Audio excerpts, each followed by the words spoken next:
বন্ধু তুই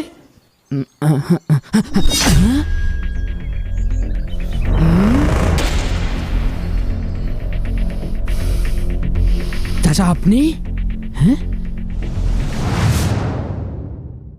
চাচা, আমি সারাটা জীবন আমার নেতার সাথে মিশে কত নিরীহ মানুষকে যে মারিছি, বাপ বয়সী লোকেরও মারিছি, আমার বয়সী লোকেরও মারিছি, এ আমি গুনে শেষ করতে পারবো না।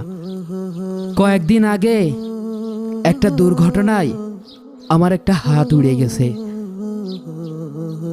আমি আপনার সাথেও অন্যায় করেছি চাচা, চাচা আমার মাফ করে দিয়েন। শোনো বাপ, তুমি সেদিন আমার ভিটে বাড়ি কেড়ে নিয়েছো, আমি কারুর কাছে বিচার পাইনি, আল্লাহর কাছে বিচার দিয়েছিলাম, আল্লাহ আমার বিচার করে দিয়েছে।